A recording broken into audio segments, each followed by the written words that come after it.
యొక్క తండ్రి అయిన దేవుడు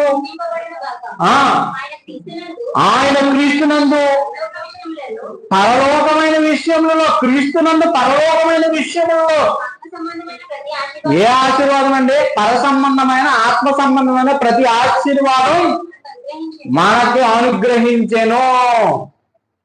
అదే మకారియోస్ అన్నాడు దాన్ని. ఆశీర్వాదం అంటే ధన్యుడు అంటే మకారియోస్, గ్రీక్ లో మకారియోస్ అంటారు దాన్ని. ఆ ధన్యత ఆశీర్వాదం రెండు ఒకటే, పర్యాయ పదాలు కాదు. కొయాన్ గ్రీక్ లో మకారియోస్ అనే పదప్రయోగం చేస్తాయి. అందుకే ఆత్మ యేసుక్రీస్తు సత్శరీరుగా భూమి మీద వచ్చినప్పుడు మొదటి ప్రసంగంలో కొండ మీద కూర్చున్నప్పుడు ఆత్మ విషయమై దీనులైన వారు మకారియోస్ అన్నాడంటే. ధన్యులంటే ఆశీర్వదించబడిన వారని, ఆశీర్వదించబడిన వారు. ఇక్కడ అంటున్న మాట, మీరు ఆత్మ సంబంధమైన ఆశీర్వాదం కలగాలంటే క్రీస్తు లేని జీవితం విలువైనది కాదు.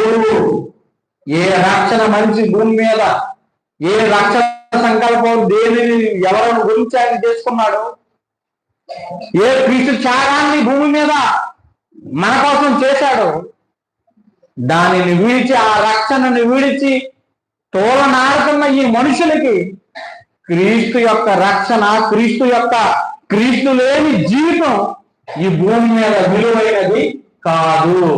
దేవుడు లేని జీవితం విలువైనది కాదు. దేవుడు ఎవరో తెలియని జీవితం. అసలు క్రీస్తునందు పరసంబంధమైన ఆశీర్వాదం, ఆయన యొక్క రక్షణ గురించిన విషయం నీకు అర్థం కాలేదంటే, అంటే వినుట వల్ల విశ్వాసం, వినుట క్రీస్తుని గురించిన మాట అన్నాడే, ఆ మాట వినబడడం విన్నా వేనైనా ఎన్నిసార్లు వినినా, అమ్మ బాప్తిజం తీసుకున్నావా అన్నావు అనుకో, ఎన్ని సంవత్సరాలు వెళ్తామమ్మా? 2 సంవత్సరాలు వెళ్తానండి. బాప్తిజం తీసుకున్నావమ్మా? అప్పుడు ఎందుకంటే వయసు అంతా అయిపోయాక, అరిగిపోయిన తర్వాత అవయవాలన్నీ అరిగిపోయాక అప్పుడు ఇచ్చేస్తాం.